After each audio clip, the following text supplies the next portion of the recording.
Men hozir o'quv markazida fizikadan beraman dars.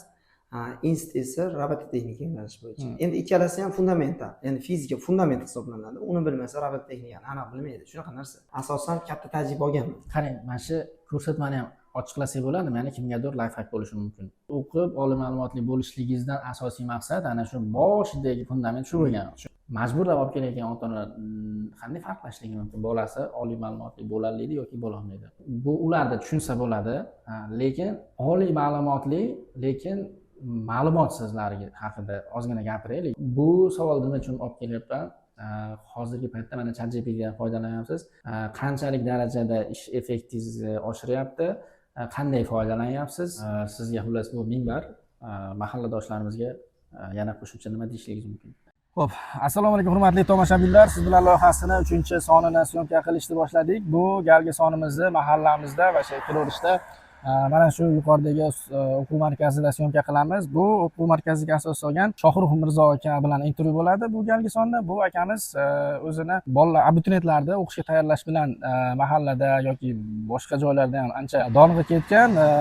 Agar tanimagan bilmaganlar bo'lsa, xudo xolisa mana shu intervyumiz orqali bu akamiz bilan akamiz to'g'risida birmuncha ma'lumotlarga ega bo'lasizlar. Menimcha suhbatimiz qiziq bo'ladi, ko'pchilikka manfaatli bo'ladi degan umiddaman. Keyin eslatib o'taman, men u qadar bir bloger emasman, xato kamchiliklar bo'lishligi mumkin gap so'zlarimda. O'shaning uchun ancha-muncha gap so'zlar bo'ladigan bo'lsa, ham kechirib qo'yasizlar. Ketdik.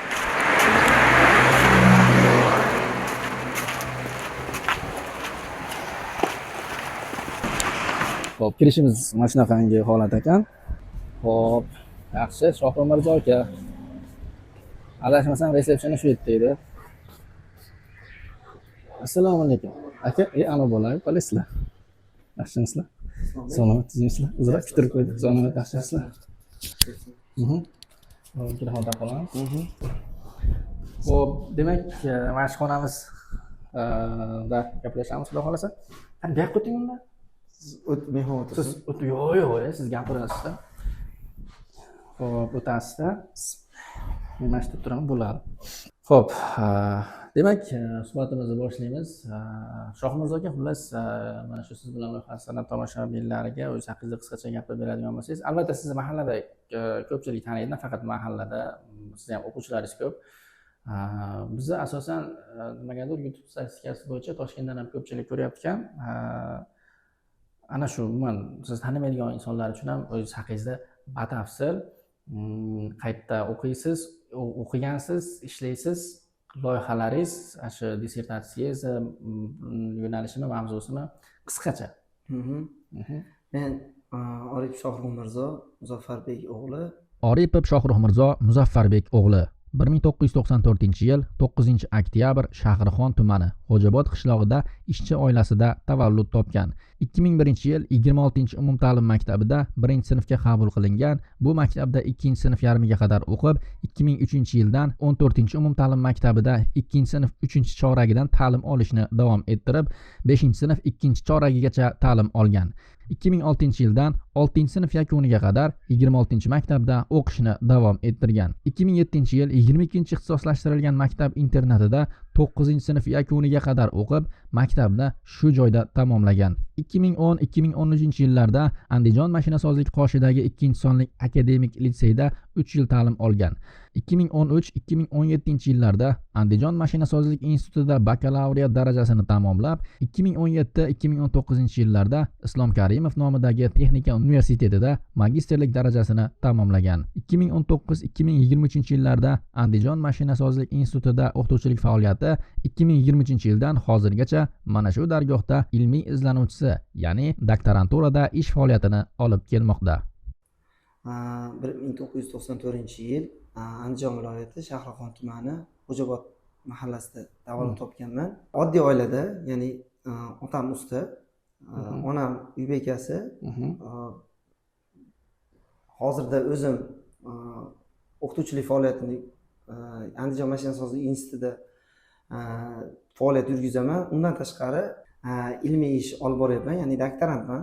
2019-yil faoliyatni boshlaganman. Endi hozirda ilmiy ishlarimdan boshlaydigan bo'lsam, hozirda hozir energetika muammo bo'lgani uchun biz shamol energiyasidan elektr energiyasini olish samarador mini GESlar bo'yicha ilmiy ish olib boryapmiz. Hozirgi ishlarimiz shundan iborat. Undan tashqari INSda tashkil qilingan innovator degan nimaga boshlovchi nima qilamiz? Mentor deydimi? Shunaqa narsa faoliyat yurgizamiz. Ya'ni robototexnika bolalar, yosh qiziquvchilar va birinchi kurs talabalarini mutaxassislikka kirish uchun shunaqa narsalar bo'yicha faoliyat yurgizamiz. Sodda qilib aytganda robototexnikadan ham dars berasiz. Dars beraman. Biz yo'nalishimiz shunaqa-da, mexatronika va robototexnika mutaxassisligini tayyorlaymiz biz institutda asosan. Ya'ni injenerlarni tayyorlaymiz. Hozir asosiy institutda injenerlar tayyorlaymiz, ya'ni zamonaviy robotlarni qanday mantiqqa tayangan holatda dasturlashni va ularni loyihalashni o'rgatamiz. Asosiy maqsadimiz shu. Undan tashqari bo'lgan faoliyatlarimdan, qisqacha faoliyatlarimdan o'quv markazida faoliyat yurgizaman, ya'ni fizika fanidan 10 yil bo'lib qoldi. 10 yildan beri o'ziga yarasha ko'p abituriyentlarni ko'rdik. Ya'ni bunga keraklicha sabablar bor. O'zimda tayyorlanishda qiyinchiliklar bo'lgan, boshqa bo'lgan. Shuni hisobiga shu narsaga qo'l urganman. Ya'ni siz abituriyentlik paytingizda nechinchi yillar bo'lgan? Abituriyentlik paytim 2012-2013 yilda 18-19 yoshda bo'ladi. 18-19 yoshda o'qishga kirishlik uchun abituriyentlik davringizda o'sha akademik litseyga borib o'qishga tayyorgarlik ko'rgansiz va bu davrda yo'l uzoqligi sabab qiyinchilik ko'rgansiz va o'qishga kirib ancha muncha qiyinchiliklar ko'rib va yaxshi natijalarga erishayotgan paytingizda mana shu mahalladagi yoshlar ham mana shu menga o'xshab qiyinchilik ko'rmasin deb mahallangizda o'quv markazi ochgansiz. O'quv markazi ochishligingizda qanaqa bo'lgan boshlang'ich etap? Odam qanday topilgan yoki talab yuqori bo'lganmi? Aka menga ham tayyorlanib o'zi shakllanib ketib qolganmi uyingizdagi o'quv markazi? Xo'p, o'zi ikkinchi kursligimizdami o'qish davomida ikkinchi kursligimizda bitta oshnam bilan, ya'ni o'sha mahallada u ham hozir o'quv markazi ochgan. Shu narsani u bilan qiziqib boshlaganmiz. Ya'ni u matematikadan, men fizikadan boshlaganman. Dastlab 6 tani o'quvchi o'qitdik. 6 ta o'quvchidan 4 tasi abituriyent, ya'ni o'qishga topshiruvchi edi. Mahalladan bular ham. Mahalladan bo'ldi. Shu 4 tadan adashmayotgan bo'lsam, hozir endi 2015-yillar bo'layotgan voqea, endi adashib qolgan bo'lishim mumkin. Ya'ni 3 tasi kirganda o'qishga. 4 tadan 3 tasi o'qishga kirgan. O'qishga kirgan. Sizlar tayyorlanib. Ikkitasi budjet, bittasi kontrakt asosida kirgan. Natijamiz yaxshi bo'lgan o'shanda. Kirgan o'quvchilarning ikkitasi avval bittasi oshnam edi, ya'ni o'zim tengqur oshnam edi, Rossiyalarga borib qiyinchilik ko'rib kelib o'qishga kiraman deb tayyorlangan bola bor edi. Bittasi 1 yillik qilgan qiz bor edi. Endi tayyorlanib 1 yillik qilgan edi ekan. O'shanda bizda 1 yil to'liq tayyorlangan ular hammasi. O'shalarda o'qishga kirish nimasi asosan ikkitasi budjet degan, mana shu ikkalasi budjetga kirgan, bittasi kontraktga kirgan. Xo'p, ularda ishtiyoq o'ta katta edi. Ya'ni o'qishga kirish bo'yicha kirmasam bo'lmaydi degan ishtiyoq kattaroq edi. Biz ham yosh bo'lganmiz. O'sha qiziqishga qarab, ular so'ragan bilimga qarab harakat qilganmiz. Demak, 2015 bo'layotgan voqealar, demak, ilk o'quv markazini ochganingizga demak 10 yil bo'ldi. Shunaqa. Demak, hozirgi o'quv markazini yuritishlik, o'qituvchilik qilish, qaysi fandan dars berasiz asosan? Fizika, matematika, robototexnika. Men hozir o'quv markazida fizikadan beraman dars. Institut esa robototexnika yo'nalishi bo'yicha. Endi ikkalasi ham fundamental, ya'ni fizika fundament hisoblanadi. Uni bilmasa robototexnikani aniq bilmaydi. Shunaqa narsa. Da. Xo'p, demak, hozirgi tajribangiz 10 yil. 10 yil o'qituvchilik tajribangizda qanaqangi bir holatlar bo'ldi? Tajriba oshirish qanaqa etaplardan o'tgan? Misol uchun mana Toshkent haqida gapirib bersangiz bo'ladi. 2 yil o'quv markazi mana shu yerda shakllantirib o'zimiz ishlaganmiz. Keyin Toshkent texnik institutida o'qishga, magistraturaga o'qishga kirganimizda talabalikda qiyinchilik boshlangan. Qiyinchilik boshlanganda Toshkent musofirchilik hisobiga endi qisqa vaqt 1-2 hafta pul muammo bo'lgan. Endi 7 kishi uydan pul so'rashga ijolat bo'ladi.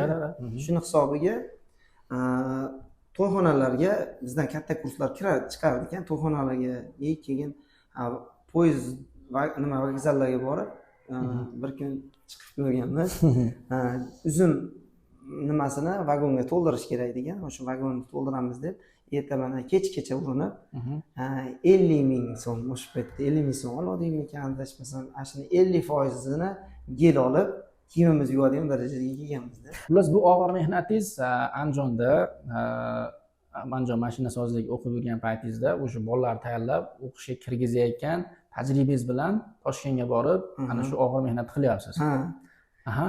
Keyin o'zingizga o'zingiz rahmingiz kelib ketar ekanda. Misol qo'limdan boshqa ish kelmaydimi? Ya'ni hamma qiladigan ishni hamma bu ishni qila oladi degan nima bo'ldida, keyin sen o'zi nima qilarding avval?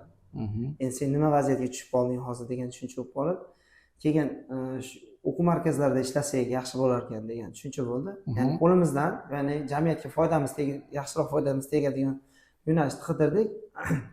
Bitta andijonlik sherigimiz bilan bitta e'lon ko'rib qoldik, internetdan e'lon ko'rib qoldik. O'sha internetda fizika o'qituvchisi kerak, suhbat asosida ishga qabul qilamiz dedi. O'sha yerga bordik.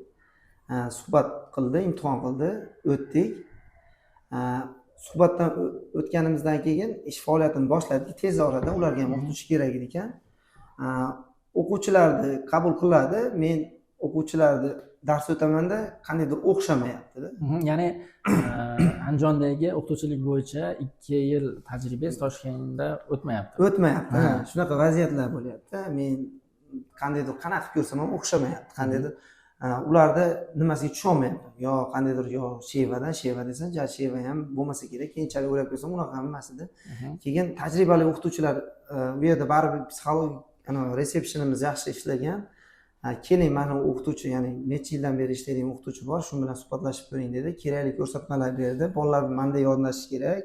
Bularga kerak bo'lsa, bizda bilasiz, hamma sizlar yumshoqlik muomala qilinib bo'lsa ham shunaqa bo'ladi. Endi bu yerda juda qattiqroq turmasangiz, shunaqa holatlar endi ko'rsatmalar berdi o'ziga yarasha. O'sha yerda asosan katta tajriba olganman. Qarang, mana shu ko'rsatmani ham ochiqlasak bo'ladimi? Ya'ni kimgadir life hack bo'lishi mumkin.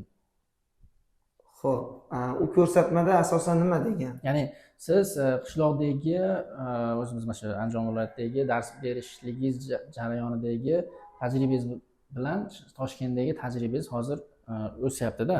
Ana shu jarayondagi suhbatdagi nimalarga amal qilishligingiz kerakligi haqida. Asosiy amal qilish kerak bo'lgan narsalardan bittasi bola bilan qattiqroq turish kerak, bolaga qattiqroq turish kerak. Kerak bo'lsa, ota-onasi bilan kontaktni o'rnating degan. Ota-onasi bilan o'rnating kontaktni, bola bilan o'zi bilan gaplashmang degan. Ota-ona bilan kontaktni bog'lang va undan tashqari bola bilan ko'proq shug'ullaning degan. Mana misol uchun bizni o'quv markazimiz 1,5 soat sizni dars faoliyatingiz degani bilan siz bola bilan 2 soat yoki undan vaqtingizni oshib imkoniyat qadar bola bilan ko'proq shug'ullanishga harakat qiling. Bola tezroq sizga moslashadi degan tushunchalar bergan. Bu asosiy nima qilgan ishlardan bittasi. Rostdan ham bu narsa sekin-sekin astalik bilan o'z kuchini ko'rsatgan, ota-onalar bilan kontaktni bog'laganman. Mana shu men yangi fizika o'qituvchisiman, mana vaziyat, shunaqa holat deb kontaktni yaxshilab bog'lab olgandan keyin o'quvchi ham ota-onasi уже gapirgandan keyin o'qituvchini sezishni boshlaydi. Dars o'zida sizdan qattiq ular bo'ladi, uyga borsa ota-onasidan. Xuddi shunaqa tartibda moslashish davriga shu to'g'ri keladi. Endi tushunmayapman deyishga to'g'ri kelib qoladigan bo'lsa ham ko'proq shug'ullanishga bilan muammo yechiladi. Shunaqa narsa bo'lgan. Yaxshi. U yerda o'qituvchilik bilan necha yil faoliyat ko'rsatgansiz? O'qishni bitirgunchami? Ha, shunaqa. Demak, birinchi kursingizda o'qituvchilikni boshladingiz. 4 yil magistratura 2 yil to'g'risida 2 yil ishladingiz. 2 yil nomida shug'ullanib, keyin bu yoqqa qaytib kelish qanaqa bo'lgan? Siz qachon keldingiz? Videoga olmayapsizmi? Backstage'larda? O'xshamagan joylarni chiqaring. Xo'p, o'quv markazida sekin-sekin moslashdik. O'quv markaz muhiti yaxshi edi, juda ham zo'r edi. Ya'ni odamiylik jihatdan muammoga kirib qolsangiz boshqa nima bo'lardi. Endi bu bir tomondan endi o'z yurtimga qaytib kelishim kerak edi. Ya'ni Andijonga qaytib kelishim kerak edi, Sharxon nimasiga. Shunaqa topshiriq bo'lgan oilaviy nimada. Ya'ni siz уже o'qib oliy ma'lumotli bo'lishligingizdan asosiy maqsad ana shu boshidagi fundament shu bo'lgan. Uyda oilani oldida, bola chaqangni oldida bo'lish. Shunaqa. Shuning uchun Toshkentni qo'yib qaytib kelgansiz. Xo'p, yaxshigina takliflar berishgan ular. Qol, mana shu yerda, ya'ni ko'rding shuncha qisqa vaqtda yaxshi natijalarga erishding. Ya'ni eng yaxshi ko'rsatkichli o'qituvchilar safiga kirgandimda men. U ana tajribangiz mana qishloqdagi tajribangizda misol uchun to'rttadan 3ta kirgan bo'lsa, qarang oxirgi ko'rsatgan natijalaringiz qanaqa bo'lgan? Shu qishloqdagi, qisqaroq gap mo'ljalingda, mo'ljalini. Xo'p, o'tgan yili 20 tadan 18 ta. Yo'q. Toshkentga ketishligingizdan oldin. Toshkentga ketishdan oldin 50% o'qishga kirgan. O'quvchilar ko'paygan уже. O'quvchilar aytdim-ku, ko'paygan. 50 bo'lgan. 50 bo'lgan. U 20 tadan shunaqa bo'lganda, haligi bizni dastlab boshlanish nimamizda 4 ta bolaga yaxshiroq o'rgatasizda, baribir sifat yaxshi bo'ladi. Son va sifat teskari proporsionalda. Keyingi yili ko'rsatkich yaxshi bo'lgani hisobiga bola ko'payganda, bo'ldi. Shuni hisobiga ishdan bo'lgan. 50 bo'lgan. Toshkentga borgansiz. Toshkentda 2 yil dars bergansiz. Birinchi yil qanaqa bo'lgan? Ikkinchi yil baribir natijalarini xabaringiz bo'lsa kerak. Sizni o'zingiz natijalaringiz, ko'rsatgan natijalaringiz. Xo'p, birinchi yili natijalarim 60% mi shunaqa bo'ladi, adashmasam, chunki birinchi yilda jam moslashish oson bo'lmagan. Keyingi yilida 80% mi shunaqaga chiqqan. Keyingi yili o'sha bolalar javob chiqqancha men bu yoqqa kelib ishga joylanganman. To'liq informatsiyaga ega emasman. O'quv markazida endi bolalar bilan bog'langanman, to'liq statistikani chiqarmaganman. Chunki Toshkent har joydan keladi. Uzildim, endi Toshkentdan uzilganim uchun statistikani chiqarmaganman. Taxminan shunday 80% bo'lgan ekan deb o'zim hisobda kitob qilganman xolos. Keyingi yilda anaqasi. Hop, demak Toshkentda o'qishni bitirib keldingiz. Yana bir eslatib o'ting, qaysi Toshkent? Toshkent texnik instituti. Texnik institut. Berun metroda atrofida. Men Berun metroda oldim. Hop, ana shu Toshkentda o'qishni bitirib keldingiz. Keyin prям Toshkent bitirib Andijon mashinasozlikda dars berishni boshladingizmi? Ha, Andijon mashinasozlik institutiga hujjat, ya'ni ish uchun o'qituvchilikka hujjat topshirganmiz. Suhbatga tayyorlanib yurdik, boshqa bo'ldi. Yangi oila qurish arafasida edim. Keyin u yoqdagi nimaga nisbatan, u yoqdagi sharoitga nisbatan ancha pasayish bo'ldi. Ya'ni bu yoqda har doim odam bir joydan bir joyga ko'chganda baribir pasayish bo'ladi. Qanday deganda iqtisodiy pasayish bo'ldi. Chunki ular yaratib berayotgan oylik, sharoit, ya'ni kelayotganimda beradigan takliflari bu yerda yo'q edi. Endi asosiy maqsad, yuqorida aytgan maqsadga asosan ulardan voz kechib ketishga to'g'ri kelgan. Xo'p, demak siz Andijon mashinasozlik institutiga ishga o'qituvchilik uchun hujjat topshirdingiz. Qancha vaqtda ko'rib chiqishdi va qancha vaqtda ishga kirdingiz? Xo'p, avgust oyini boshida hujjat topshirgan bo'lsam, 1 oy ichida ko'rib chiqishdi. Ya'ni sentabrda 3 yo 4-sidan o'qish boshlanadi. Ungacha buyrug'imiz chiqdi, ya'ni o'qituvchilikka, ya'ni tanlov bo'ladi. O'sha tanlov asosida o'tdik. Ishni o'sha yerdan boshlaganmiz. Ya'ni 19-yilning kuzidan boshlangan. Baribir siz bu yerda bitirib chiqqansiz 2 yil oldin. Demak, yaxshi kutib olishdan, yaxshi qabul qilishgan. Shunaqa, o'zim domlanardim. Xo'p, demak, hozirda Andijon mashinasozlik institutida ana shu robototexnika bo'yicha, endi soddaroq ko'p nomi uzoq ekan, robototexnika bo'yicha dars berasiz. Xo'p, demak, uyingizda ham fizika, matematikadan bolalarni o'qishga tayyorlaysiz. Ha, tayyorlar edim. Hozirda o'quv markazimiz bor. O'quv markazi qilib shakllandik. Bu yildan xudo xolasa yangi binoga ko'chdik. Maqsadimiz bor edi, o'zi meni ichidan maqsadim, ya'ni o'zim qiynalgandek, ya'ni bolalar qiynalmasin dedim. Lekin o'ylab qarasam, bir xil soha bo'yicha qiynalmayapti ekan xolos. Fizika, matematika bo'yicha. Ya'ni ota-ona keladida, uni bolalarning qiziqishiga qaramaydi. Ya'ni meni bolam o'qishga kirsa bo'ldi degan tushunchalar ko'proq ota-onalarda bor-da. Endi bizda ya'ni yoshlikdan mentalitetimizni shakllantirishimiz kerak deb o'ylayman hozirda. Ya'ni yaponlarda bor, o'zingiz ham bilsangiz kerak. Yaponlarda ya'ni nimadir kasbni egallash kerak bo'lsa yoki xohlasa, bolaning yoshligidan ana shu narsani ko'z oldiga olib keladi. Ya'ni qo'g'irchoqlarida shakllantiradi yoki atrofida ota-ona o'zi shu mashg'ulot bilan shug'ullangandek ko'rsatadi. Misol uchun, shunaqa narsalar bor. Aytaylik, hozir tushunmay qolishligi mumkin. Shifokor bo'lishlik uchun o'yinchoqlarni ham shifokorga mos, keyin misol uchun kompyuter bo'lsa, kompyuterda o'zini ishlayotgan qilib ko'rsatishligi mumkin Ha, demoqchimisiz? shunaqa demoqchiman. Endi bizga ota-ona olib kelsa, misol uchun, endi qaysi yo'nalishda men mana shunaqa yo'nalishda men bolamni ko'ryapman yoki bolamni iqtidorini ko'ryapman. Endi shakllantirib borib bo'lgan bo'ladi o'zi ota-ona xohlasa yoki bolani o'zi shakllantirgan bo'lishi mumkin. Endi biz qaysi fanlar kerakligini yo'naltiramiz va kelajakda u jamiyatga foydasi tegadigan, ya'ni tegishi kerak bo'lgan kasb uchun fanlarni fundamentini qo'yib beramiz degan maqsadda faoliyatimizni kengaytirdik. Demak, bu yerda tashqarida ko'rdim, fizika, matematika, tarix, kimyo, Biologiya, ximiya, любой fandan dars o'tiladi. Keyin hozir aytib o'tdingiz, bola o'zini ota-ona bolasini majburlab o'quv markazimizga olib keladi. Mana shunaqangi yo'nalishda bolani tayyorlab bering deydi. Bola o'zi xohlamayotgan bo'lishligini siz bilishligingiz mumkin. Qarang, ota-ona bolasini o'quv markaziga olib kelishlikdan oldin u bolani iqtidorini qanday farqlashligi mumkin? Ya'ni majburlab olib kelayotgan ota-onalar qanday farqlashligi mumkin? Bolasi oliy ma'lumotli bo'laolmaydi yoki bo'lolmaydi. Agar o'zi rostdan ham bola o'zi qiziqishini sezadigan bo'lsam, ota-ona bilan gaplashaman. Bu vaziyat bo'ladi u.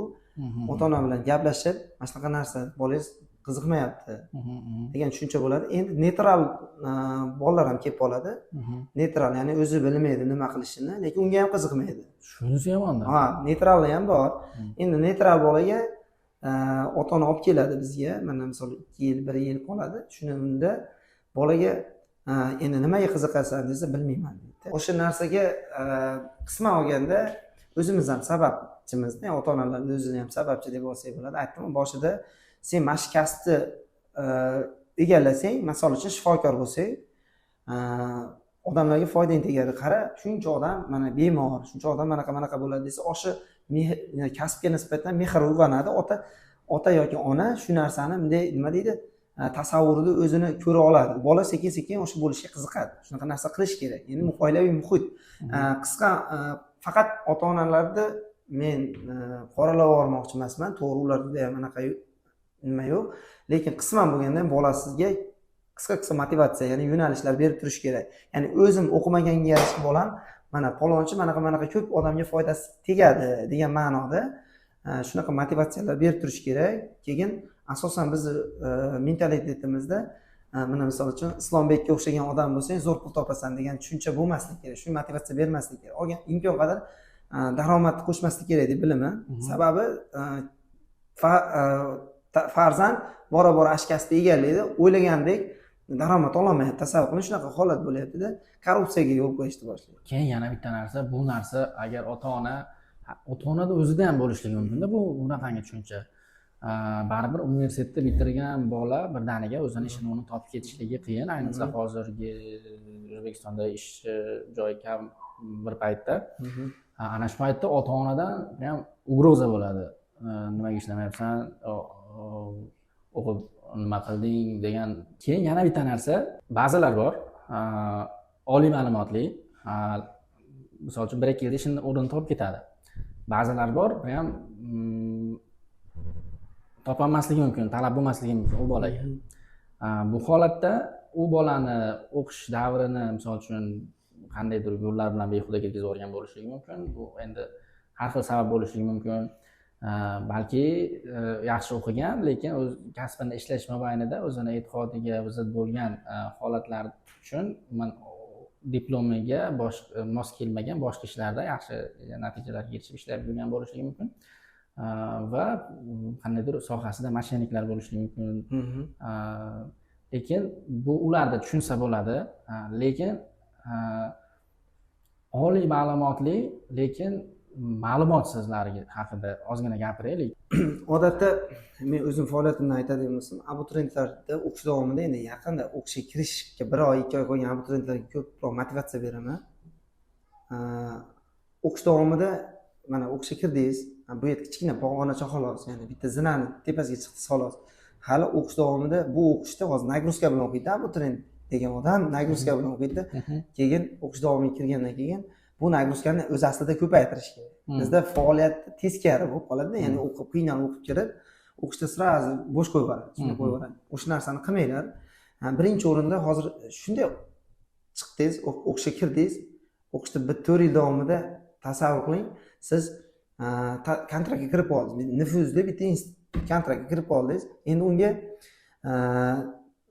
sharoit qilish kerak. Ya'ni men o'xshatamanki, u abituriyentlarga bitta yerni sotib oldingiz, misol arenda oldingiz, 1 gektar yerni 1 millionga arendaga oldingiz. Misol kontraktga kirdi, kontrakt to'lovini to'ladi. Endi u yerni foydalanmasdan 1 yilda o'tkazib yubordingiz. Ya'ni nima bo'ladi? Keyingi yil yana ijara puli keladi, keyingi yil yana kontrakt to'lash kerak bo'ladi. Ya'ni shular davomida 4 yil o'tadi.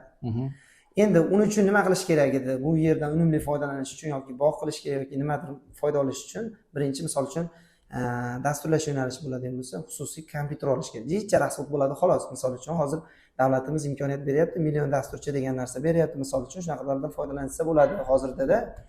Hop, keyin xullas o'sha urug' olib ekish kerak, parvarishlash uchun mehnat qilish kerak-da. Endi sharoit bor, hamma yo'q. Muhit yaratilgan, o'sha muhitga tushib qoldingiz. Millionta nimalardan abituriyentlardan siz saralab olindingiz. O'sha yer uchun siz nomzod qilib olindingiz-da. Siz shunchaki o'tkazib yuboryapsiz umrni. Tasavvur qiling, shunaqa sharoitlar bor. Endi uni bitirdingiz, endi u yerni bitirganingizdan keyin 3 ta eshik bor. Siz bitirib chiqqandan keyin 3 ta eshik bor.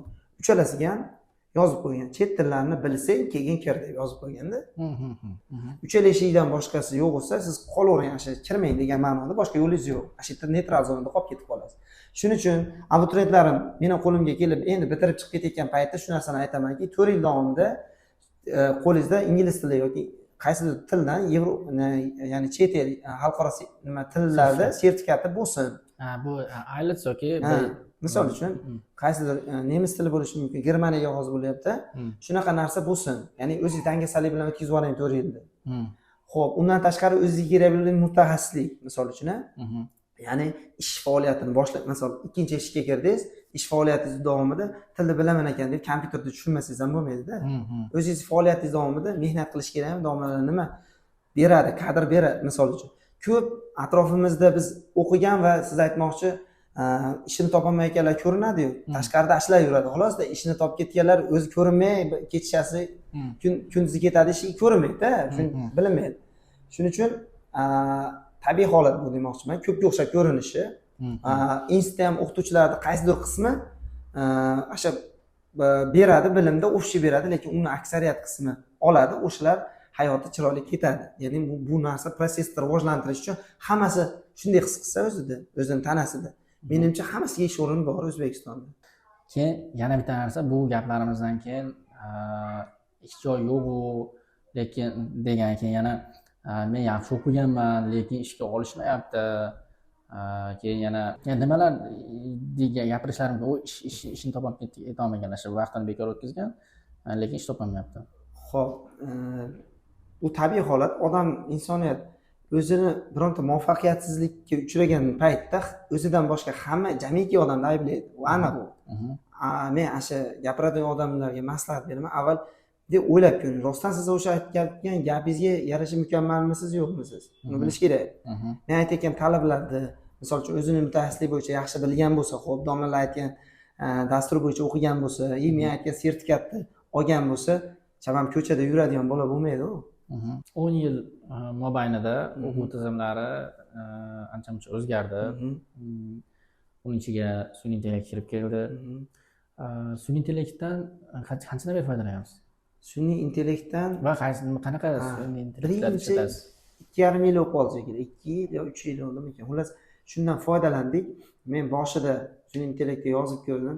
ChatGPT adashmasam, ChatGPTdan yozib ko'rdi, yozsak yaxshi javob beryapti. Lekin oddiy odam fikrlar, ya'ni hozirgi odamlarning hammasi qirollardek yashayapti deb tushunsam ham bo'ladi. Bir qirollarning bitta vazifasi oldiga, ya'ni vazirlarni yig'ib olib maslahat so'raydi-da. Ya'ni ChatGPT ham xuddi shunaqa bo'lib qoldi-da. Siz xohlasang nima deysan desangiz, tahlil qilib beradi. Hammani fikrini umumlashtirib tahlil qilib beradi-da. Menimcha u yaxshi tomoni ham bor, yomon tomoni ham bor. Hamma narsa yaxshi va yomon tomoni bor. Endi to'g'ri foydalansangiz siz uchun juda ham tezlik bilan o'zingizni tiklab olish uchun zo'r variant u. Qarang, yana bitta narsa, siz endi 2,5 yil oldin shu oliy ma'lumotli bo'lib ChatGPTdan foydalanib, sun'iy intellektdan qanday foydalanishlikdan qanchadir miqdorda bilib, keyin foydalanyapsa. Ko'pchilik ChatGPTni Google'ga taqqoslab ishlatyapti yoki bir YouTube, xullas foydalanishni bilmayapti. Hozir siz xizmatkordek qiyosladingiz. Men ChatGPTni buni podkastlarda ko'p aytishyapti. Chiroqdagi jinga taqqoslayman. Lekin degan joy bor. U bitta ham chiroqni silasa, jin chiqib kelmaydi-da. Joyini silashni bilish kerak. Ya'ni ChatGPTga to'g'ri zadaniya topshiriqni berish kerak. O'shandagina albatta zo'r kutilgan natijani olishlik mumkin. Xo'p, bu savol nima uchun olib kelyapman? Hozirgi paytda mana ChatGPTdan foydalanyapsiz. Qanchalik darajada ish effektingizni oshiryapti? Qanday foydalanyapsiz? Nimalarni ishlatyapsiz va boshqa o'qituvchilar ham foydalanayotgan bo'lsa, kommentariyada yozishlari mumkin. Qolgan boshqa o'qituvchilarga ham qandaydir life hack bo'lishligi mumkin. Xo'p, men hozirda ilmiy ishimdan ham kerak bo'lsa foydalanaman, undan tashqari mana kursda ham foydalanaman. Ikki xil holatda foydalanaman men asosan. Endi o'quv markazida bolalarning faoliyatidan kelib chiqadigan bo'lsak, bolalarning faoliyatida metodik qanday yondashish kerakligini yangi o'qituvchilar foydalansa ma'qulroq. Bolani vaziyati, ruhiyatidan yoki haligi men aytdim-ku, Toshkentga borganimda menga kimdir o'rgatgandek, bu ChatGPT ham maslahat bera oladi hozirgi kunda, ya'ni to'g'ri so'rashni bilsa bo'ldi. Menda shunaqa vaziyat bo'lyapti. Qanday yondashish auditoriyaga desa, menimcha taklifni yaxshi beradi hozirgi holatda ChatGPT ham. Endi abituriyentni o'zi foydalanishiga men qarshi ham emasman, to'liq foydalansin ham deya olmayman. Sababi, ikkita sababi bor. To'liq masalani tashab qo'yib, yechib ber deyish mumkin qaysidir abituriyent. Ya'ni shunday yechib beradi, javob chiqaradi. Bo'ldi, yozib berish mumkin, ko'chirmachilik yoki maktab bolasi. Uni yechib bergin desiz, shunday yechib beradi javobini, xolos. Muhimi tushunish shart emas.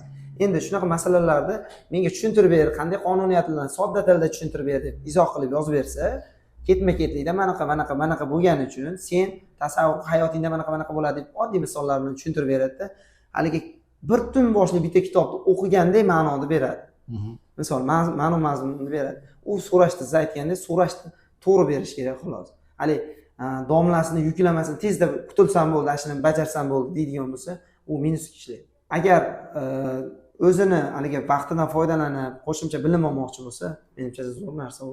Qarang, qanchalik darajada yordamchilik qiladi, qanchadir darajada ham zararli qilishlik. Men sizni tushundim. Qaysidir o'ringa yetguncha umuman foydalanish kerak emas. Mana misol 0 dan o'rganayotgan bola ChatGPTdan foydalanish kerak emas. Balki meni fikrimga ko'pchilik qo'shilmasligi mumkin. Foydalanmasin degani, bola boshidan biror narsani o'rganishni boshlaganda qiynaladi-da. Qiyinchilikdan baribir hammamiz ham qochamiz-da. Tayyoriga o'rganishga harakat qilamiz-da. Ustozdan to'g'ridan, ya'ni ko'rsatma bergan, menimcha tajriba baribir ustozlardan oladi va ustozlarda vaqtidan tashqari bola o'zi bilim olishga haligi qiziqib qoladi. Tezroq qo'shimcha dars o'tib bersa bo'lardi degan paytda yordamga kelsa zo'r bo'ladi. Endi u abituriyentni qaysidir leveliga kelganda, hattoki O'zbekistonda mana IELTS 9 bor, o'shini ham rivojlanishiga ChatGPT sabab deb o'ylayman. Sababi haligi nimamiz bor? Anaqa yozish bor, essay bor. Essay yozishda fikrlash borda, qanday yozsam ma'qul deb turib ChatGPTdan foydalanishda hozir nima degilar. 9 olish oson emas-da, misol uchun. U juda ko'payib ketdi. Ya'ni ChatGPT chiqqandan keyin ko'paydi. O'qituvchilarimiz bordi, borganman dedim, ingliz tilida. Mana shunda tahlil qilib, o'zini xatolarini ko'rib oladi. O'qituvchini o'zi ham 9 olish, eng cho'qqiga chiqish uchun. Xatolarni ko'rib olish uchun. Tushunarli. Endi qarang, siz mana o'zingizni jarayoningizda sun'iy intellektdan foydalanasiz. Bu ish prosessingizni qanchalik darajada tezlashtirdi? Misol uchun men o'zimizni 85% misol uchun egalladi. Ishimizni yengillatib beryapti, to есть. Sizni qanchalik darajada, necha foiz ishingizni yengillatyapti sun'iy intellekt? Bizda ham hozir o'sha holatda nima deydi, hozir biz ham kerak bo'lsa bitta masalani yoki qanaqadir muammoga o'tirib qolsak, vaqtimizni ko'p qismi o'shaga ketib qoladi, baribir ilmiy ishda boshqa. Siz aytgan proses kam bo'lmasa kerak, men 80% yengillashtirgan hamma sohada. Misol ilmiy ishda deydigan bo'lsa yoki aytdim-ku, kitoblarda masalalardagi muammolar, talabalarga yondashuv jihatdan o'ylab, fikringizdagi haligi bitta muammo miyangizda turmaydi, maslahatlashib olgani ya'ni anchalar yengillashtirgan bu narsani. Qarang, yana bitta narsa bu gapingizni eshitgandan keyin bu ayrim insonlarda bir noto'g'ri tushuncha bo'lib qolishi mumkin. Ilmiy ishda yozayotgan odam sun'iy intellektdan foydalanyapti. Bu demak shu ilmiy ishda inson faktori bilan emas, sun'iy intellekt qilyapti degan tushunchani paydo bo'lib qolishligi mumkin. Yo'q, u narsa siz aytgan gapingiz noto'g'ri. Aytdim hozir chiqayotgan natijalarni tahlil qilish davomida siz kitob tutishingizga to'g'ri keladi. Manbalarga murojaat qilishingiz kerak bo'ladi. 50-60 ta kitob. Hozirgi kunda ChatGPT'ni o'ziga ham kitobni tashab, endi mana bunaqa muammo bor yoki kitoblarni yuklab turib, tahlil qani, mana muammoni qaysi kitobdan yechimi bor desangiz, mana bu betida mana bunaqa muammoni yechimi bo'lishi mumkin deydi-da. O'shani o'qiysizda o'zingiz obработка qilasiz, uni tekshirasiz. ChatGPT'ni kerak bo'lsa bitta muammoni, hattoki masalalardan murakkab masalalarni tashab bersam, o'zim skrinshot tekshirish uchun shunday tashab bersam, bir ikkita joylarida xatoliklar bor, hali ham ba'zasida xatoliklar bor. Lekin 10 ta masala bergan bo'lsam, misol uchun, deylik 9 tasini to'g'ri yechadi, bitta murakkab masalada qayerlardadir chalkashchilik bor, noto'g'ri javob chiqarib qo'yadi. O'zim ishlay olaman 10 ta misolda. Ya'ni u hali darajada rivojlanmagan, hali ilmiy ish boradigan darajada rivojlanib ketmagan. Odamlar tushunchasi unaqa bo'lmasin. Shunchaki aytdimmi, podshohlar ma'nosida keldimi? Podshohlar, ya'ni podshohlar vazirlardan so'raydi, lekin o'zini bilganini qiladi. Shunaqa narsada maslahatini oladi, o'zi obработка qiladi, to'g'rimi yo noto'g'rimi uni gapi deydi, shunaqa. Shunaqa sifatda ishlatamiz biz. Ilmiy ish sifatida. Xo'p, o'qituvchi sifatida mana shu atrofdagi siz bilgan insonlar ham sun'iy intellektdan foydalanishyaptimi? Xo'p, qishloq sharoitida ham, shahar sharoitida ham. Qishloq sharoitida ko'p bo'lmasa kerak menimcha, o'qituvchilarda ko'p qismi. Chunki informatika o'qituvchilari menimcha foydalansa kerak. Chunki kompyuter va telefonga yaqinroq. Aksariyat o'qituvchilar endi o'qish davomida yoki nima davomida o'qishni o'rganadi. Endi ular davrida u narsa yo'q edi, yaqin kelajakda chiqdi-yu. Endi bizni ishimiz institutga keladigan bo'lsak, bizda tez yangilanish bo'ladi-da. Ya'ni hammasi foydalanadi. Nimaga deganda, bizda texnika rivojlanyapti, yangi narsa chiqib boryapti, ya'ni texnologiya rivojlanyapti-da. Texnologiyani o'rganish va o'rgatib tezda bolalarga nima qilish, bilimni yetkazib berish kerak. Bizda haligi bitta ustki fan emas, mana misol uchun fizika ustki fan bo'lsa, u 10 yil oldin mana shu fan, hozir mana shu fan. Lekin institutdagi holat, mana misol uchun telefoningiz ham bitta texnika. Bitta texnika hisoblanadigan bo'lsa, tasavvur qiling, 10 yil oldin mana shu telefon yo'q edi. Kerak bo'lsa 15 yil oldin klavushli telefon ishlatardi, to'g'rimi? Shunaqa holat. Endi o'sha texnika sohasida texnika institut bo'lgandan keyin texnika rivojlanib boradi. Ya'ni murakkablashib boradi. Endi unga moslashib o'qituvchining levelini ko'tarish kerak-da. Juda ham tez moslashdi o'qituvchilar ham. Aytaylik, o'sha informatsiyani fanga tatbiq qilishni o'rganish kerak. Endi fanni strukturasi bir xil, lekin avval ham o'sha aloqa bor edi, prosta gaplashardi, endi ta'sir qo'shildi, manaqa datchik qo'shildi, manaqa deb turib fanga o'zgartirish kiritish uchun juda ham qulay, yordamchi bo'ldi xolos. Demak, sun'iy intellektdan foydalanmayotgan boshqa ko'p o'qituvchilar ham sun'iy intellektdan foydalanishi kerak. Shunaqa. Aytmoqchi bo'lganim, hozir yoshlar baribir sun'iy intellektdan ko'proq foydalanadi. Ya'ni sun'iy intellektdan foydalanib, shu darslik paytdagi o'qituvchini bilimidan o'tib ketib qolishligi mumkin-da o'quvchi. Shuning uchun o'zaro balansda ushlashlik uchun albatta boshqa ko'p o'qituvchilar ham sun'iy intellektdan foydalanishlari kerak. To'g'ri. Shu narsani yetkazmoqchi edim. Bu o'quv markazini, ya'ni mana shu Ta'lim plus o'quv markazini faoliyatini yo'lga qo'yishligingizga sabab uyingizda faqat fizika matematikadan bolalar tayyorlagansiz o'qishga, bu yerda faqat fizika matematika bo'lmasin va plus bu yo'l bo'yi o'quvchilarga ham boshqa, misol uchun bu yerda fizika, kimyo, tarix, boshqa fanlar ham qo'shilibdi. O'quvchi ham kelishga qiynalmasin degan maqsadda o'quv markazi yo'lga qo'yildi. Qancha bo'ldi faoliyat boshlaganiga? 1 oydan oshdi, 1,5 oy bo'lib qoldi. Hozir o'quvchilaringiz nechta hozirgi paytda, hozirgi kunda? Xo'p, o'quv markazini qiyoslaymi yoki o'zimni fanim yuzasidan, fanim o'ziga tegishligimi? Xo'p, birinchi asosan uyingizda ham nechta boshqa joyda dars o'tmaysizmi? Mana fizika matematika bo'yicha xolos. Shunaqa. Robototexnika qaytamiz. Nechta o'zingizni o'quvchilaringiz? O'zimni o'quvchilarim 30 taga yaqin o'quvchim bor. Sababi men o'zimni nagruzkam o'zi shuncha bo'ladi. Oshiqchasini men ko'tara olmasam kerak. Sifat ham tushib ketadi. Sifat tushib ketadi. Nimaga yaqin. Sababi undan tashqari boshqa ishlarim borligi uchun. Matematikamizda 50-60 ta bo'lsa kerak. Ya'ni matematikamizda ukam faoliyat yurgizadi 7 yildan beri. Qolgan fanlarimizda, tarix fanlarimizda hozir 15 tamikin o'quvchi bor. Ingliz tilimiz bor. Ingliz tilimizda ham bir 10-15 ta bor. Keyin kichiklarga matematikamizda yana bir o'qituvchi olganmiz. Unda ham Kidsmi? Kids. Necha? 2 sinfdan boshlabmi, lekin shunaqa edi, adashmasam. 2 sinfdan 7 sinfgachamikin shunaqa. Keyin qarang, sizni bildik, 10 yildan beri dars berasiz. Kamiga mashinasozlik institutida ham dars berasiz. Hozirgi paytda dissertatsiya yoqlayapsiz. Sizni bildik. Endi o'quvchilaringiz qanaqa yillik tajribaga ega? Shu mahalladami, o'zimizni bolalarmi? O'zimiz bolalar. Bittasi o'zimizda hammasi deyarli o'zimizning maktabda ishlaydi. Bittasi ukam 7 yillik tajribaga ega. Natijalarimiz yilda ukam bilan tengma-teng hissasi qo'shadi, boshqa bo'ladi. Natijalarimiz o'zi u bilan bog'liq. Ya'ni siz fizika, xullas ukangiz matematika bo'lgani uchun. Undan tashqari ona tilidan Umid opa degan opa bor. U necha yildan beri ishlaganmiz. Xudo xolasa Asha opa bilan ishlash nimamiz bor.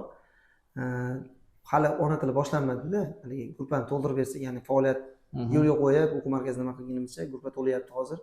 Opani u avvaldan beri ishlaganmiz, chunki majburiy fanlarning ichida bor-da. Opa ko'rsatkichni yaxshi qilib berardi.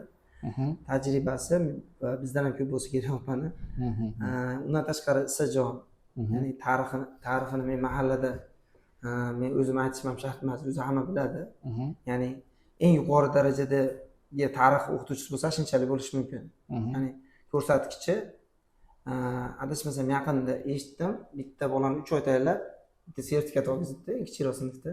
Qarang, tarix ingliz tili bo'yicha sertifikat eshitganmiz, koreys tilida eshitganmiz, arab tilida ham eshitganman. Tarix bo'yicha qanaqa sertifikat bo'ladi? Ya'ni hozir davlatimizda hamma fan bo'yicha milliy sertifikat ochilgan. Ya'ni tarixdan ham, fizikadan ham mana bu yerda men sertifikatlarimizni ilib qo'ydik. Matematika va fizikaning sertifikatlari yaqinda chiqdi bolalarda. Hamma fandan sertifikat bor. Biologiya, ximiya hammasidan bor. Ya'ni 9-sinfda bola ya'ni o'qishini hal qilib qo'yish imkoniyati bor. Ya'ni sertifikat 3 yilga o'tadi. Ya'ni bola oxirgi yilgacha nima qilish shart emas. Ya'ni miyasini oxirgacha o'sha imtihongacha ushlab turish kerak, temtib deyish shart emas. Ya'ni hal qilib qo'ysa bo'ladi. Zo'r-ku.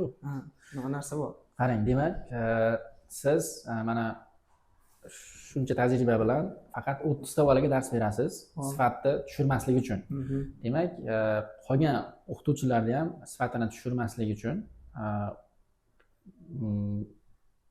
o'qituvchini ishga olishlikda обязательно tajribasini imtihon qilib ishga olasiz. Xullas, bu tomondan xudo xolasa problem bo'lmaydi. Ya'ni ba'zi o'quv markazlari shunaqangi biznes bo'lib ketadi. Shu o'qituvchi bo'lsa bo'ldi degan, hali sifatga u qadar qaralmaydi. Ular o'quv markazlari baribir vaqti kelib yopilib ketgan ham. Demak, xullas o'quv markazini olayotganda yillik tajribasiga erishgan natijalarini обязательно so'rab, surishtirib ishga olasiz. Xo'p, demak, yaxshi. Institutda robototexnikadan dars berasiz ekan. Nima uchun mahallaga o'sha robototexnikani ham qo'shmaysiz? Talab yo'qmi? Yo'q, mahallaga qo'shmaslikni asosiy sababi o'zim ulgurmaganim birinchi. Hozirda shu ishlarim, bir ikkita ishlarim bor, o'sha ishlarimni yig'ishtirib, lekin niyat bor, unga ham niyat nima emas, to'g'ri emas. U narsani tashkillashtirish kerak, sababi yoshlar masalan texnikani rivojlantirgandan keyin o'z-o'zidan mana shu pastdan chiqish kerak va texnikani ham rivojlantirish. U narsani qilish kerak. U narsa planda bor, lekin hozir emas. Sababi endi moddiy imkoniyat juda ko'p ketadi unga. Sababi, ikkinchi sababi jihoz. Robototexnika uchun jihoz kerak bo'ladi-da. Mana misol uchun bolalarni olib kelib ota-onalarga mancha jihoz olish kerak desangiz, o'rinib qolish mumkin qishloq sharoitda. Plan bor. Jihozlab turib, bolani o'zini o'sha muhitga olib kelish kerak. Ya'ni men ham jam robototexnikada o'qiydi. To есть o'qigan, hozir o'qimayapti. robototexnika jarayonida, o'rganish jarayonida ko'p anaqalar bor ekanda, zapchast olib kelish kerak shunaqa. Demak, siz prям o'quvchilarni prям zapchast bilan ta'minlab, keyin faoliyat yo'lga Ya'ni boshlash. Ota-onasiga yuk bo'lmasligi uchun. Ota-onasi yuklikda emas gap. Bunday narsa ota-ona olib beraman desa, hammasi ham olib berishi mumkin. Yo'q, hammasini olib berolmasligi mumkin. Uni ham mumkin. Lekin o'quv dasturi degan narsa bor-ku, misol, o'sha o'quv dasturida uzilish bo'lishi mumkin, misol, mana o'tyapsiz-da, bitta datchik uzilib qoldi o'rtada, o'shani o'tishingiz kerak. O'sha narsani ta'minlab qo'yish kerak-da, mana shu auditoriyada bo'lishi kerak. Keyin vaqt unumdorligi va natija o'shanga yarasha bo'ladi. Hamma bekardan bekor ovora bo'lmaydi. Demak, bu texnika bilan ta'minlash faqat o'quv markazidagi dars jarayonidagi bo'lgan kamchiliklarni ketma-ketligini qoplash uchun xolos. Baribir o'quv markazi agar yo'lga qo'yiladigan bo'lsa, baribir ota-ona tayyor turishi kerak, robototexnikaga bergan bolasiga qo'shimcha assetlar bilan ta'minlashi kerak. Endi mana bunday narsa bor-da, misol o'quv markazida qoladi u narsa, mana shu yerda shug'ullanadi. Qo'shimcha uyda shu narsani takrorlamoqchi bo'lsa, uyda bo'lsa, ya'ni yaxshi bo'ladi u narsa. Yo'q, ashta uyda o'shuning uchun. O'shuning uchun, shunaqa. Misol uchun, oddiy mana biz sohamizda ham o'rganadi. U uyda o'rganish kerak, o'zining kompyuteri bo'lishi kerak. Xuddi shunaqada, kompyuter bo'lmasa qiyin. Haligi yaxshi kadr bo'lib chiqish qiyin-da. Ham kompyuter, ham robototexnikaga oid assetlari bo'lishi kerak, zapchastlari. Shunaqa narsa bor. Demak, hozir yaqin 1 yilda o'quv markazi ochishlik niyat yo'q, nima bo'yicha? Robototexnika bo'yicha bu yerda mahallamizda. Endi imkoniyat mana o'quv markazlarimizni xudo xolasa yo'lga qo'yib oldik. Endi moddiy texnik bazani shakllantira olsak, xudo xolasa 1 yilda bo'lib qoladi. 1 yilda bo'lib qoladi. Robototexnika haqida ba'zi bilmagan insonlarga ham aytib o'tib ketaylik. Robototexnika yangi kirib kelayotgan ba'zilar bilishligi mumkin, lekin ba'zilar ChatGPT nimaligini bilmaydigan insonlar bor-da oramizda. O'sha robototexnika ozgina qisqa to'xtalaylik-da. Robototexnikani egallagan odam qaytishlik nima qiladi? Endi robototexnika degani asosan insonlar robotlarga, ya'ni yordamchi sifatida tayanib bormoqda. Endi hozirgi zamonda nima uchun qaysi sohalarda ishlatilyapti? Endi ishlab chiqarish sohasini deyarli egallab bo'ldi robototexnika. Hozir ishlab chiqarishda avtomotors deymiz, ya'ni mashina ishlab chiqaradigan nimalarimiz asosan liniyalari robot liniyalari bor-da endi. Asosiy murakkab jarayonlar va inson uchun xavfli bo'ladigan jarayonlar, svarka jarayonlari ham bor, boshqa. Ya'ni aniqligi yuqori birinchidan, inson salomatligiga nimasi ta'siri o'ta kam, ya'ni o'sha muhitga yaqinlashmaydi inson va ish samarasini oshiradi. Lekin ishchilarni ishsizligini orttirib keladi degan odam uchun menimcha noto'g'ri. Bu ish samarasi oshgandan keyin, ya'ni o'sha ishni ishlaydi, baribir O'zbekistonda ishlab chiqariladigan mahsulotlar soni ko'paygandan keyin tannarxi ozayadi. Yo'q, baribir bu robototexnika, robotlar rivojlangandan keyin, mana sun'iy intellekt chiqqandan keyin xohlaymizmi yo'qmi, baribir qanchadir insonlarni chopadi baribir. Chopishi mumkin, lekin to'g'ri tashkillashtirilsa, menimcha yumshoqroq rejimda ochiladi. Ya'ni bitta kasb, mana misol tasavvur qiling, bo'yoqlaydigan liniyada ishlaydigan ishchi, u hunari shunaqa edi. Keyingi avlodda mana siz eshitmagan, ya'ni biz gamma avlodlari shunaqa kasblar kelib chiqyapti. Avval shunaqa bormidi? Blogerlik degan nima yo'q edi, to'g'rimi? Shunaqa kasblar, qaysidir kasblar o'zi davriy bo'ladi-da, yo'qoladi va yangi kasblar kelib chiqadi-da. Bu zamon talabi-da bu. Biz xohlaymizmi, xohlamaymiz, pastni ko'ryapmiz-da, pastni chopayotgandek tuyulyapti. Yo'q, bu yomon narsa emas. Bu rivojlanib, kimnidir ishdan chopishligi bu o'zi aslida yomon narsa emas. Bu zamon talabi. Zamonaviy shunaqa taqozo qiladi shu narsani. Men yomon demoqchi emasman. Gapingizni olib turing. Xo'p, o'sha robototexnikani o'rgangan nimamiz asosan, ya'ni O'zbekistondagi ishlab chiqaruvchi har bir korxonadagi robotlar yoki texnik nimalarga zadaniya bera oladi va o'shini bosh operator sifatida, loyihachi sifatida ishlay oladi. Tushunarli. Demak, qisqacha robototexnikani egallagan inson mana shunaqangi aka kameraga qarang. Xo'p, demak, robototexnikani o'rgangan odam mana shunaqangi joylarda ishlashligi mumkin.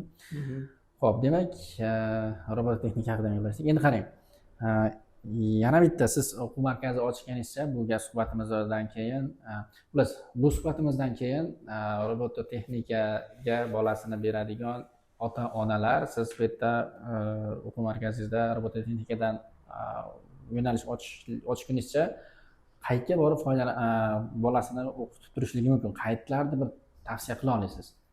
Xo'p, hozirda endi men ko'proq ishim tushgani uchun Andijonda o'quv markazlari bor, ya'ni endi haligi imkoniyati qiyin bo'ladi endi moliyaviy tomondan, endi borib kelish yoshlar odati ko'proq. Endi ko'proq nima o'quv markazlari bor, o'zi robototexnika bo'yicha bir nechta o'quv markazlar bor. Endi o'zimiz shagird bolalar, shu yerda ham faoliyat yurgizgan bolalar ham bor. Endi hozir agar faoliyatini yurgizayotgan bo'lsa, ularni nimalarini ham nima deydi, topish muammo emas hozir nimada. Demak, sizga aloqaga chiqsa, siz yo'naltirishingiz mumkin. U muammo yo'q. Robototexnika bo'yicha qiziqsa, u haligi topish imkoniyati mavjud. Lekin bizni Xo'jaobod nimalarda, Sharxon nimalarda ko'rmadim lekin unaqa narsani. Chunki hali bu soha yangilik uchun. Ya'ni yangilik uchun ko'rmadim, lekin bu narsa aniq kirib keladi. Ya'ni ChatGPT kirib kelgandek kirib keladi. Xo'p, demak, suhbatimiz to'g'risi roporosa 1,5 soat bo'ldi. Yo'q, 2 soat bo'ldi deyapti. Suhbatimiz maksimal darajada ixchamlashtirib qisqartiriladi. Chunki men o'zim ham mahallada to'g'risi meni chiqib gapirishligimni yoqtirmaydigan insonlar bor, shular uchun meni gapirgan joylarim maksimal darajada kesaman. Siz ham rozi bo'lasiz. Ya'ni o'zini gapini kesib yoribdi. Ya'ni bu suhbatni ham go'shtli joyini olib chiqaman xolosda. Misol uchun suhbatgacha 2 ta suhbat qilgan bo'lsak, faqat o'zim gapirgan bo'lib qolmaydi. Ha, yo'q. Ko'p joylarni kesib yoramiz, hali o'tlab ketib qolgan joylarni. Shunga siz ham rozi bo'lasiz. Shunaqa. Bo'ldi, bo'lmasam qisqadan qisqa oliy ma'lumotli qisqadan qisqa o'zingiz gapiring. Xo'p, qisqadan qisqa shuki, har bir sohada yo oliy ma'lumotli bo'ladimi yoki hunarli bo'ladimi yoki qaysidir kasbda o'zini ustida mukammal o'rganishni xohlasa yoki farzandini o'rganishni xohlasa, ota-ona jicha e'tiborliroq bo'lsa, buni mevasini beradi. Bu o'zimizni hayotimizdan o'tkazganmiz, ya'ni 31 yoshga kirgan bo'lsak, ya'ni mana shu darajaga yetkazishi asosiy ota-onamiz sabab. Ya'ni bular bu darajada oliy ma'lumotli bo'lmagan, ya'ni u paytda sharoit ham bo'lmagan ekan aytishlari bo'yicha, lekin juda xohlashgan biz oliy ma'lumotli bo'lishimiz. Da. Xo'p, demak, sizga xullas bu minbar mahalladoshlarimizga yana qo'shimcha nima deyishingiz mumkin? Mahalladoshlarimizga aytmoqchimanki, agar qandaydir konsultatsiya, ya'ni hayot yo'lida konsultatsiya berish kerak bo'lsa, biz tayyormiz, ya'ni konsultatsiya beramiz. Ya'ni qanday, siz mendan o'qiydigan odam chiqadimi yo'qmi degan savollar bo'lishi mumkin. Yoki men mana shunaqa narsaga qiziqaman, nima qilsam bo'ladi degan narsa bo'lsa, o'qish sohasida bo'ladimi? Xo'p, to'xtang, sizning qobiliyatingiz, hunarli bo'lganingiz yaxshi yoki siz rosa chiroyli orator ekansiz. Siz manaqa sohada ishlasangiz bo'ladi yoki nimadir desa bo'ladi-ku, to'g'rimi? Yangi kasblar bor, boshqa bor. Endi o'zi qiziqishini yo'naltirishimiz ham mumkin. Ya'ni maslahatlashaman desa, biz tayyormiz. Sababi bu bitta odamni hayotiga, ya'ni mazmun bag'ishlash, bu bitta savob ishlardan bitta sababchi bo'lib qolamiz xolos. Asosiysi shu, asosiy narsa nima, befarq odamdan qo'rq deydi-ku. Befarq odamlarni oramizdan deyarli kamaytirib yo'q qilishimiz kerak. Har bir kasbda ya'ni mana shu texnologiyalardan ya'ni foydalansa bo'ladi. Ya'ni qanday foydalanishni bir o'ylab ko'rsin, agar o'ylab ko'ra o'zi ham topa olmasa, mana siz borsiz yoki men borman. Ya'ni shu sohani ichida, ya'ni o'q nuqtasida turganmiz. Ya'ni ChatGPT'da ham, mana shu boshqani ham, sun'iy intellektni ham hozirda ikkalamiz ham teng deyarli foydalanyapmiz ekan. Lekin o'zini hayotiga menimcha qo'llash imkoniyati mavjud. Foydalanmayotganlari bo'lsa yoki inson tarbiyasida ko'proq ota-onalarga, mana shu yosh ota-onalarga, yosh kattalarga endi aniq menimcha ko'pchiligida bo'lsa kerak, kitob mutolaa qilish boshqa. Yosh ota-onalarga ham menimcha tavsiya berish kerak. Kitoblarni ko'proq o'qish kerak, ya'ni mutolaa qilish kerak. Farzand keyin kitobga mehrliroq bo'ladi. Ya'ni imkon qadar aytadi, hamma narsani teng olib borish kerak. Bizni islom dinimizdagi diniy tarbiyalarni ham berib borish kerak. Ya'ni dunyoviy tarbiyani ham ertaga sizdan keyin avlodlaringiz ham foydali ishlar, ya'ni insonlarga qancha ko'p foydali ishlar qiladigan bo'lsa, sizga yetib borib turadi deydi. Ilm ulamolarimiz shu narsani aytib turadi. Men shu narsaga fikriga qo'shilaman, ya'ni qo'shilish nima hech qanday shak shubhasi yo'q. Shuning uchun ota-onalarga tavsiya berardim, farzandlarni faqatgina moddiyatini qoplash emas, ma'naviyati ham bor bu yerda. Ma'naviyatini qoplash uchun jicha suhbat qilib ko'rish kerak. Ya'ni qayerga qarab ketyapti farzandi degan ma'noda keyin attan qilib qolmasligi uchun.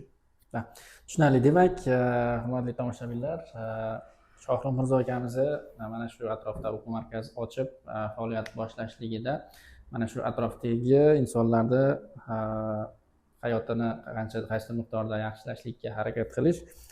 Qolaversa mana shu YouTube kanalimizni ham, mana shu siz bilan loyihasini boshlashlikda ham mana shunaqangi insonlarni siz tomoshabinlarga yaqindan tanishtirishlikdan iborat. Xullas, bu akamiz bilan qaysidir ma'noda e'tiqodimiz deydimi, dunyoqarashimiz deydimi, o'xshash tomonlar bor ekan. Shuning uchun bu akani oldiga kelib birozim qandaydir yo'nalish tanlashlikda qiynalayotgan bo'lsanglar, kelib bemalol konsultatsiyasini olib, o'qishlar kerak bo'lsa o'qib, boshqa bir kasbli bo'ladigan bo'lsanglar, xudo xolasa o'z tajribalaridan kelib chiqqan holatda maslahatlarni beradi deb beraman deyapti.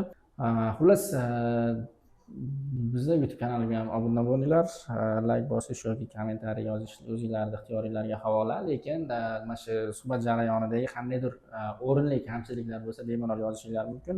Men mana shu kamchilik ustida ishlashga harakat qilaman. Xullas, xayr, salomat bo'linglar.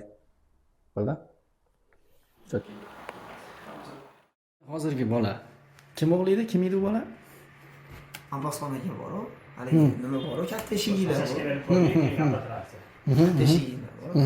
Abbosxon akaning o'g'li bo'ladi, Humoyun Mirzo, dasturchi bola. Qayerda o'qigan bola?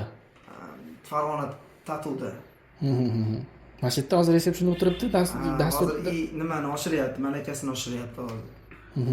O'quv markazimizni saytini beryapti hozir. Yaqinda sayti ham tayyor bo'ladi. Mana shu ta'lim plusda resepsiyon nimasi anaqa buni faoliyati bo'yicha sayt beryapti. Endi reja bor, u bola qilib olgandan keyin qolgan nimalarga ham agar ehtiyoj bo'lsa, sayt xizmatini ham qilib beradi. Qarang, dasturlashdan ham o'quv markazi ochsangiz bo'ladimi? Bo'ladi. Haligi muammoda ham. Qaysi muammo? Aytdik-ku, robototexnikada bo'lgan muammo, kompyuter bilan ta'minlab olsak, ochamiz, u ham planda bor. Yo'q, u qarang, kompyuter bilan ta'minlash shart emas, u bolani o'zi kompyuter bilan kelish kerak. Endi baribir nimada ham bo'lish kerak-da. Yo'q, mana bunga o'xshagan notebook oladi. Boshida shunaqa talab qo'yish qiyin emasmikan? Yo'q, baribir siz uyda notebook bo'lmasa, u bolani siz yaxshi natijaga erisha olmaysiz. Demak, o'shaga talab qo'yib boshlash kerak uning uchun. Biz endi uchimizni xonamizda bo'lish kerak deb o'ylayapman-da. Keyin o'zi o'rganib olgandan keyin, ancha nima olgandan keyin sekin oladi kompyuterda, shunaqa bo'ladi. Yo'q, prям boshida bo'lish kerak. Uyga borib dars qilish kerak. Keyin qarang, demak, cho'lni bo'lib qilib qo'yib yuboraman balki. Bu o'quv markazida dasturlash ham ochilishligi mumkin. Yo'q, web dasturlash, to есть. U planda bor, uni aytmayapman, lekin bor planda. Bu dasturchilik, dasturchilik birinchi ochilish ehtimoli yo'q hozir. Robototexnikadan nima oldi? O'qituvchi mana shu bola. Kim edi ismi? Xudo xolasa. Humoyun Mirzo. Humoyun Mirzo. Chotki. Xullas, mahallada mana shunaqangi web dastur qilayotgan bolalar bor. Sayt beryapti hozir, saytimiz beryapti. O'zi o'tirib nima qilyapti shuni. Chotki. Yo'q, men misol uchun soham kompyuter sohasiga yaqinligi uchun ko'pchilik anaqa aytadi-da. Dasturlashdan dars o'tmaysizmi deydi. Yo'q, men dasturlashdan dars o'tmayman, soham dasturlash emas, lekin kelajakda mahallamizda mana shu ta'lim plusda dasturlash, to есть web dasturlash, programmistlik ham ochilishi mumkinmi? Qarang, siz dasturchimsiz-ku? Yo'q, men dasturchiman, men texnik dasturchiman-da. Zadaniya beramiz, biz katta qurilma, kontrollerga dastur beramiz orasida. Lekin nima bor, interfeyslari bo'lmaydi biz dasturda. Hali buyruq beramiz, algoritmni yozamiz. Backendlar bo'lmaydi, frontend. Unaqa darajada emas biz. Xullas, payt kelib, mana shu yerdan full bo'lib chiqib ketishligi mumkin bola. Ya'ni dasturlash, to есть ichida hammasi veb dasturlash, hammasi ichida backend, frontend, yana nima dedik? Robototexnika, matematika, fizika, prям full holatda. Xolos, ashiniya harakat shuning uchun harakat Bu bo'lyapti. o'quv markazi menimcha kichkinalik qilib qolmaydimi? Maqsad endi kengayish kerak bo'lsa yana joyimiz o'zgarishiga to'g'ri kelib qolishi ham. Yo'q, joyda imkon qadar nima deydi, mahalladan uzoqlashmaslik Yo'q, kerak. mahalladan bo'ladi joy ham. Haligi nima deydi? Hozirgi imkoniyatimizga yetadi. Hozirgi imkoniyatimiz. Endi imkoniyatlarimiz cheklanib qolgan paytda endi o'zgarishi kattaroq joyga ko'chishga majbur bo'lsak, endi uni ko'rib chiqamiz. Xullas gap yo'q. Super.